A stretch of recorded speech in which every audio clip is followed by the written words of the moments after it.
어느 회사가 말이죠, 이 중간 간부들을 교육시키는 그런 이제 교육 일정이 잡혀서, 중간 간부라 그러면은 뭐 부장, 차장, 과장, 계장 이런 분들을 팀장을 불러놓고 회사 발전을 위해서 이제 교육하는 그런 수준을 가졌어요.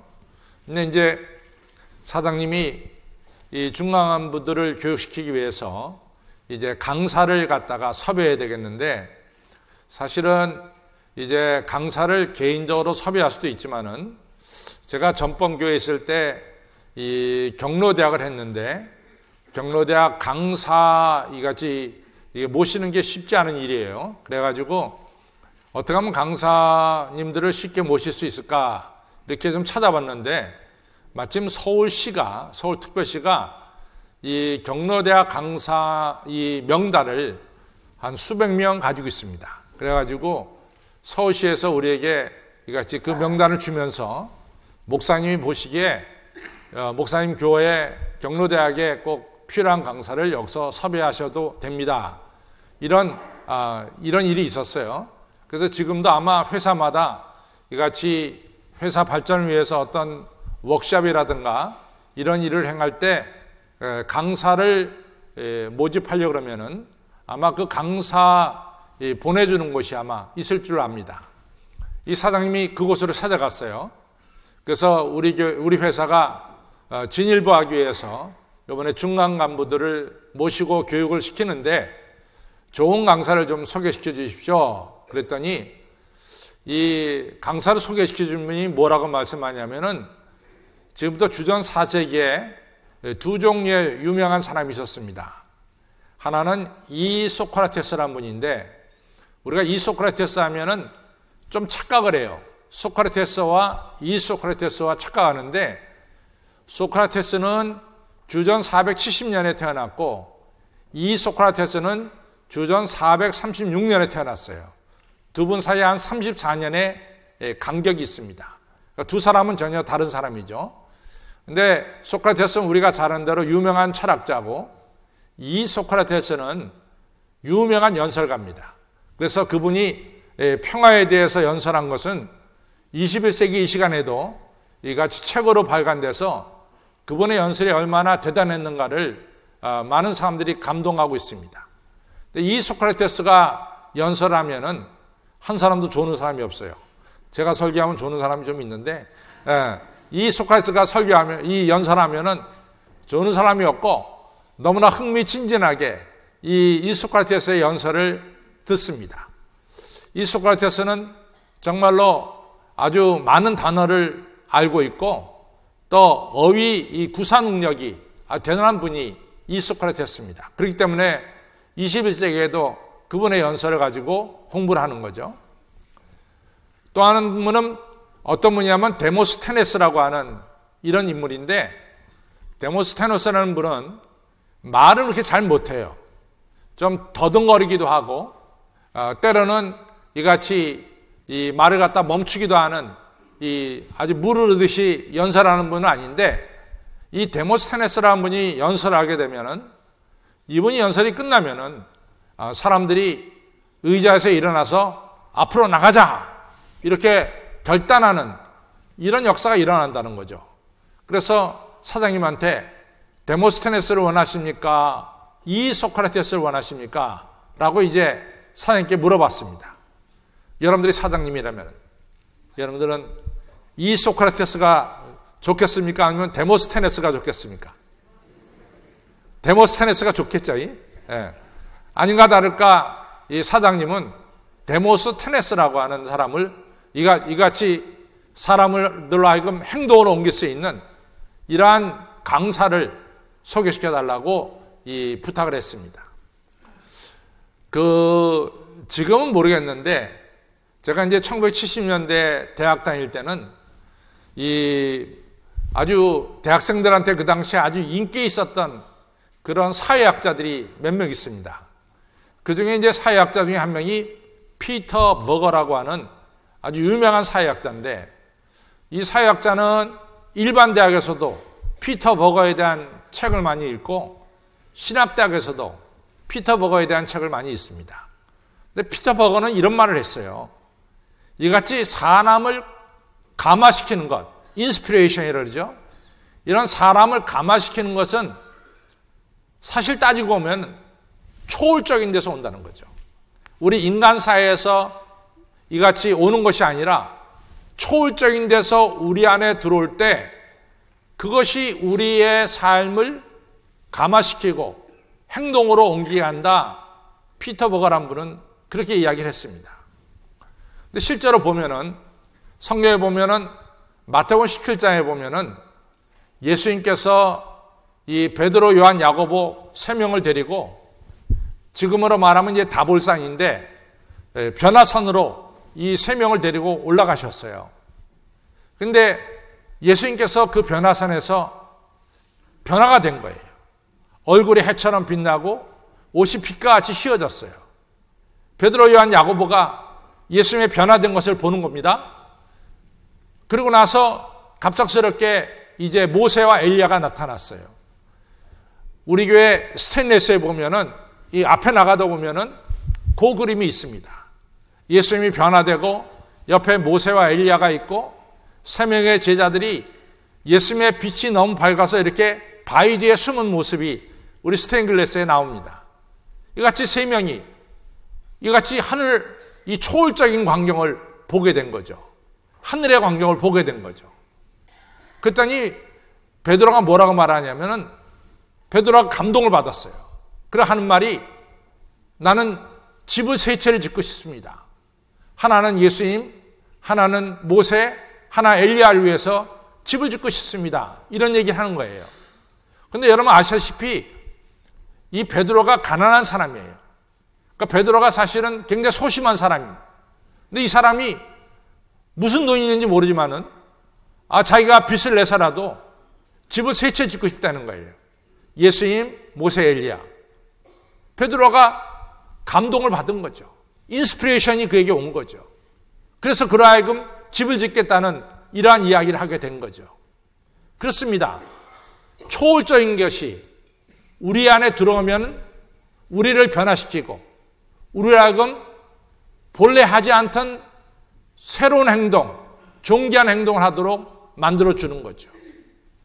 오늘 우리가 마태복음 11장 2절로부터 6절 읽었어요. 이 내용은 뭐냐면은 예수님의 길을 예비하러 온 분이 누구냐면 세례 요한이에요. 그런데 세례 요한은 이 불의를 보면은 견딜 수가 없는 사람이죠. 정의를 외치는 분이 세례 요한이에요. 근데 그 당시에 갈릴리 지역을 다스리던 분이 누구냐면 헤롯 안티파스라는 사람이 다스렸어요. 근데 헤롯 안티파스가 어떤 일을 저질렀냐면은 자기 동생의 이름이 빌립인데 자기 동생의 아내가 헤로디아입니다. 그런데 형이란 이 헤롯 안티파스가 자기 제수씨, 동생의 아내 헤로디아를 자기 부인으로 삼았어요. 동생의 아내를 데려간 거죠. 그리고 자기 본래 아내를 내어 쫓았어요. 그러니까 이 사람이 원체 헤롯이 왕이니까 권력이 있으니까 다른 사람들은 헤롯이 한 행동이 잘못된 것인 걸 다 알면서도 누구도 헤롯에 대해서 당신의 행동이 잘못됐다 이렇게 말하는 사람이 없었어요. 그런데 세례 요한이라는 사람은 불의를 보면 못 보는 거죠. 세례 요한이 이 헤롯 안티파스한테 얘기했습니다. 당신은 잘못된 거다. 당신이 법을 어겼다. 어떻게 동생의 아내를 가로채느냐? 그것은 성경에 어긋난 일이다. 이걸 갖다가 헤롯 안티파스에게 세례 요한이 얘기를 했어요. 그래서 헤롯이 그 얘기를 듣고 가만히 있을 수 있어야죠. 그냥 세례 요한을 마르쿠스라고 하는 마케르스라고 하는 감옥에다가 이같이 집어넣어 버렸습니다. 그러니까 세례 요한이 감옥 생활을 하게 된 거죠. 그걸 오랜 시간이 좀 흘렀어요. 그런데 세례 요한 생각에는 예수님이 오셨으니까 예수님이 오셔서 세상을 뒤바꿀 줄 알았어요. 천지개벽할 줄 알았습니다. 그런데 자기가 감옥에 오랜 동안 있어도 별로 세상이 바뀐다는 소식이 들려지지 않는 거예요. 그러니까 세례 요한이 궁금해가지고 자기 제자들을 예수님에게 보낸 거예요. 오늘 제자들이 와서 얘기한 겁니다. 예수님 당신이 정말로 우리가 기다리던 메시아 그리스도가 맞습니까? 이렇게 물어봤어요. 그랬더니 예수님이 세례 요한의 제자들에게 말하기를, 와 봐라. 지금 너희들이 보고 있지 않냐? 지금 눈먼 자가 눈 뜨고 있어. 앉은 병이가 일어나고 있어. 문둥 병자가 깨끗함을 받고 있어. 죽은 자가 살아나고 있어. 그리고 소망이 없던 가난한 자들에게 지금 복음이 전파되고 있지 않냐 말이야. 네가 본 것을 그대로 너네 선생님 세례 요한에게 가서 전해라. 이 얘기는 다른 말로 말하면 뭐냐? 예수 그리스도가 계신 곳에서 변화의 역사, 감화 감동의 역사가 일어나고 있다. 이 사실을 말씀하고 있습니다. 성도 여러분, 예수님은 누구냐? 예수님은 누구신가? 예수님은 우리를 변화시키는 분이 예수님이십니다. 오늘 설교 제목이 예수님이 누구신가인데, 예수님 누구신가는 뭐냐? 예수님은 여러분과 저를 변화시키는 분입니다.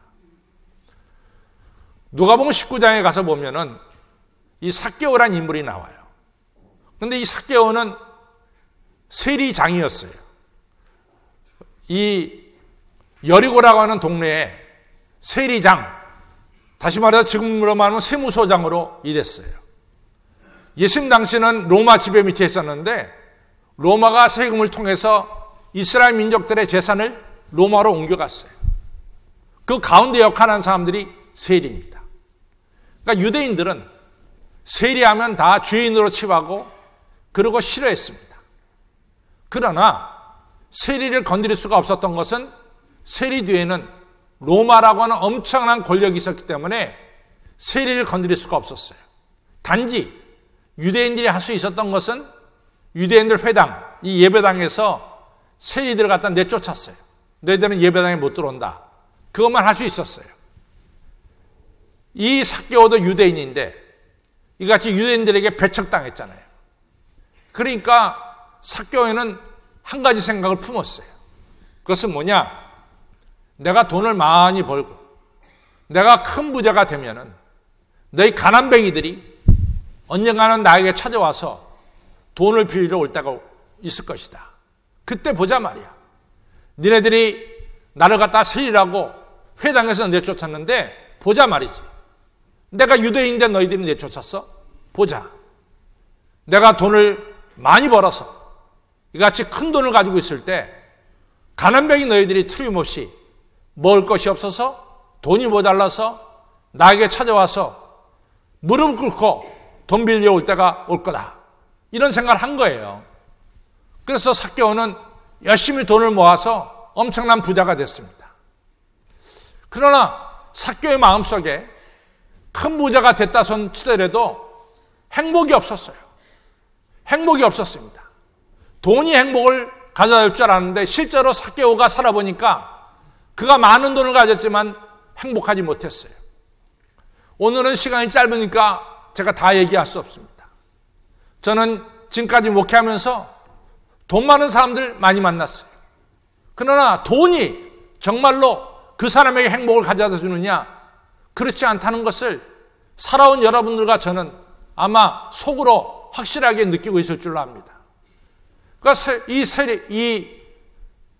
삭개오가 뭔가 마음에 공허감이 가득 찼죠. 뭔가 채워지지 않는 목마름이 있었죠. 그런데 예수님이란 분이, 이 대단한 분이 여리고로 온다는 거예요. 그래서 삭개오가 그 예수님을 만나고 싶었어요.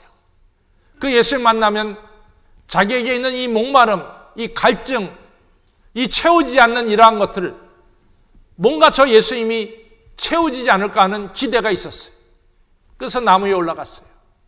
예수님이 여리고로 지나가시다가 삭개오가 올라간 나무 밑에 서서 삭개오야 내려와라. 오늘 내가 내 집에 유하여야 되겠다.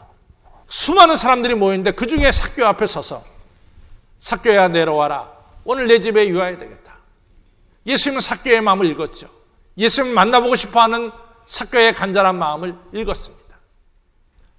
그날 예수님이 삭개오 집에 신방했을 때 삭개오는 너무 기뻤어요.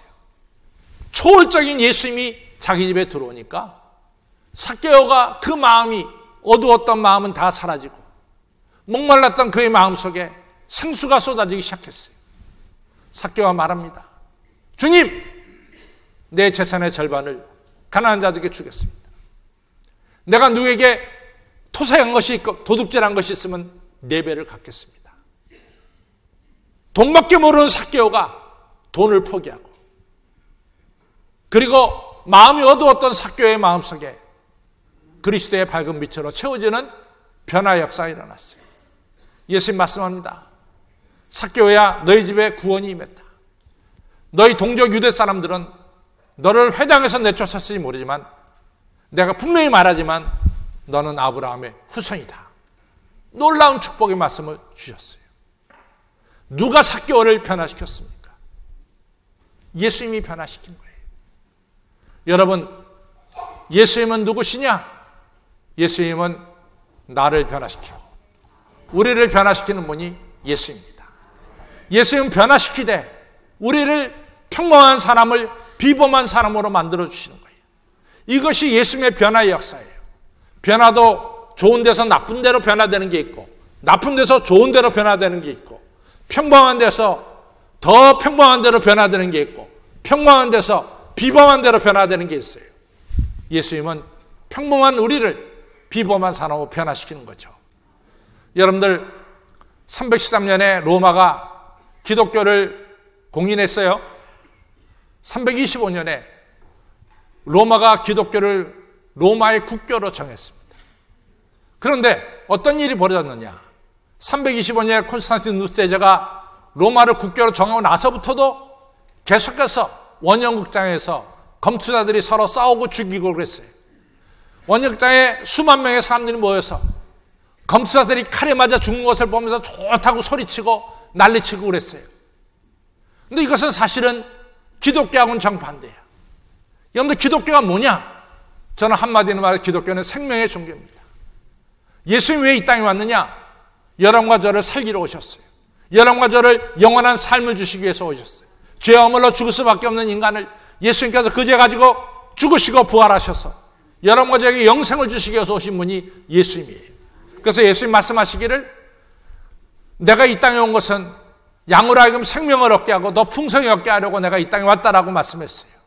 그래서 예수님이 계신 곳에 생명을 살리는 역사가 나타나요.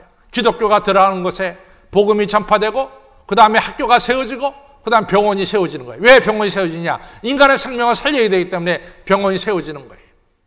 그래서 하나님이 가장 싫어하는 건 뭐냐? 사람을 죽이는 일을 가장 싫어하십니다. 하나님은 생명을 살리시는 하나님이에요. 그런데 기독교 국가가 서로 생명을 죽이는 일을 운동경쟁에서 보면서 너무 좋아하는 거죠. 그건 아니었죠. 여러분들, 그 당시에 검투사들은 그냥 원형극장에 죽는 거야. 그래서 로마 귀족 어떤 분, 신마쿠스라는 귀족은 앵글로색슨의 이 족 21명의 검투사를 돈 주고 샀어요. 이 검투사를 가지고 앞으로 원형극장에 데려나가서 돈 벌겠다고 데려나가서 샀습니다. 근데 어느 날 보니까 21명이 다 자살해서 죽었어요. 알고 보니까 검투사들이 우리가 원형극장에서 죽느니 차라리 우리가 여기서 죽자. 다 죽었어요. 신마쿠스라는 사람은 21명의 검투사 한 돈 다 날려버렸어요. 이만큼 검투사는 죽는 게 검투사예요. 이제 호노리우스라고 하는 로마의 이 데오도스 황제의 아들이죠. 둘째 아들인데, 이 사람이 황제 시대인데 그냥 원형극장에 수많은 사람들이 이같이 모여서 또 검투사들끼리 싸움하는 거예요. 그때 수도사인 델마쿠스가 그냥 어쩔 수 없이 따라 들어가다 보니까 원형극장에 따라 들어갔어요. 알고 보니까 그냥 검투사들끼리 서로 찔러 죽이는 거야. 그리고 사람들은 그걸 보고 피 튀기는 거 보고 좋아해요. 델마쿠스는 견딜 수가 없었습니다. 어떻게 사람을 죽이는 거 보고 사람이 즐거워할 수 있겠는가? 델마쿠스는 원형극장 안으로 뛰어내려갔습니다. 그래서 검투사들끼리 싸움을 말렸어요. 그것을 즐기던 군중들이, 야, 너 빠져라. 안 빠지니까 군중들 몇 명이 내려가서 이 델마쿠스 수사를 발로 밟아 죽였어요. 델마쿠스 온몸에 피가 터지고 발로 밟혀서 죽었습니다. 델마쿠스는 어떤 무기도 없었어. 이같이 수도사가 자기들의 발에 밟혀 죽은 것을 보고 숙연해지기 시작했어요. 숙연해지기 시작했어요. 사람들이 그것을 보고 하나둘씩 고개를 숙이기 시작했어요. 바로 그때부터 로마는 검투사, 원형장에서 검사끼리 서로 찔러 죽이는 그 일이 끝났어요. 델마쿠스, 우리보다 좀 빨리 죽었어요. 7, 80 살지 못하고 45에 죽었어요. 그러나 그의 이름은 2018년 오늘 11월 11일에도 델마쿠스 수도사는 영원히 남아있는 거예요. 그 사람은 보통 사람이 아니야. 그 사람은 비범한 사람이 됐어. 왜? 누구로 말미암아? 예수 그리스도로 말미암아. 80세는 모세, 늙은 모세가 아니야. 보통 사람이 아니야. 우리 하나님은 모세를 민족 해방자인 비범한 사람으로 만들었어.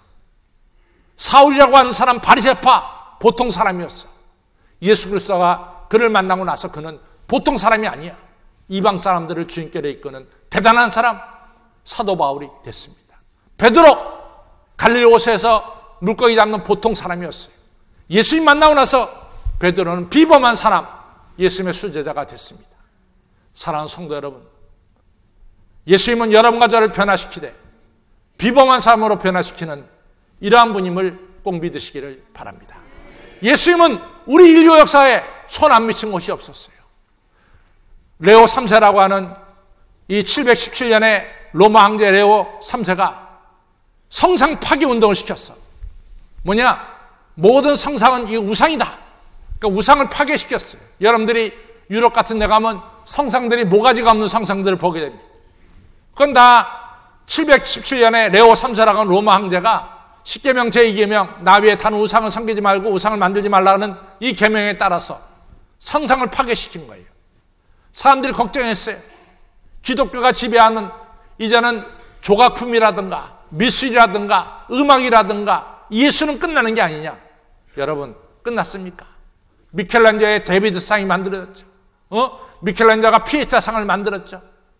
여러분들, 미술이 끝났습니까? 미술이 왜 끝났습니까?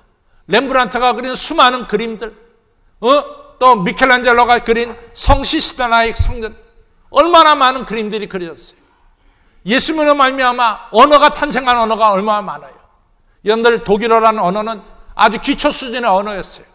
근데 마틴 루터가 신약을 번역하면서 독일어가 이같이 세계적인 언어가 됐어요. 여러분들, 이탈리아 언어는 그냥 말하는 수준이었어요. 단테가 신곡을 쓰면서 이탈리아 언어가 체계가 잡혔어요. 여러분들, 기독교가 이 세계 문명에 영향을 안 미친 것이 없습니다. 저는 우리 교회 자랑하면은 이 오르간이에요. 오르간 하면 세베스찬 바하가 생각나. 바하가 얼마나 아름다운 오르간 연주자며 곡 작곡을 했습니까? 나는 바하 같은 이 대단한 음악가 보면은 바하는 작곡하다마다 그 뒤에다가 한 소절을 작곡하고 나서 JJ라고 썼어요. JJ가 뭐냐? 제수 주바. 예수님 나를 도와주세요. 언제나 예수님 의지하고 세베스찬 바하는 음악을 작곡하고 연주했어요.